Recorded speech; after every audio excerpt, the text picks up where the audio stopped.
Komisioni Qendror i Zgjedhjeve të Kosovës ka përfunduar procesin e numërimit të votave për zgjedhjet e parakohshme parlamentare të mbajtura më 28 dhjetor.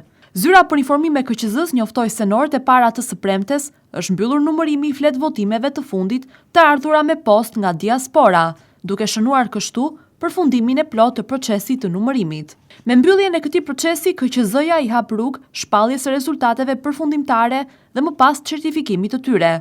Sipas ligjit për zgjedhjet e përgjithshme, subjektet politike kanë të drejtë të paraqesin ankesa brenda 48 orësh nga momenti i shkeljes së supozuar.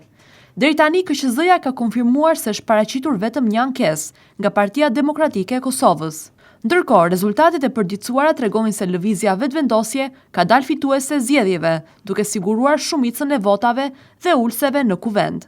Sipas të dhënave zyrtare, lëvizja Vetëvendosje ka marrë 51.11% të votave, përkatësisht 486.994 vota, çka i siguron 57 mandate parlamentare. PDK renditet forca e dytë politike me 20.19% të votave, ose 192.407 vota, duke siguruar 22 deputet në kuvend. Ndërkaq, Lidhja Demokratike e Kosovës ka marrë 13.23% të votave, përkatësisht 126.102 vota, çka përkthet në 15 mandate, një rezultat dukshëm më i ulët krahasuar me zgjedhjet e nëntshkurtit.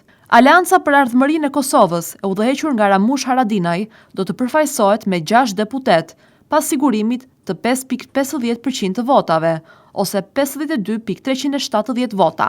Sa i përket vendeve të rezervuara, lista serbe ka siguruar 9 nga 10 ulset e garantuara për komunitetin serb në kuvendin e Kosovës, ndërsa një mandat i takon deputetit Nenad Rashiq. 10 mandate të tjera u shpërndahen komuniteteve jo serbe, duke plotësuar përbërjen prej 120 deputetësh të kuvendit. Në zgjedhjet e parakohshme parlamentare të 28 dhjetorit, sipas të dhënave të KQZ-s, pjesëmarrja e qytetarëve me të drejtë vote ishte rreth 45%.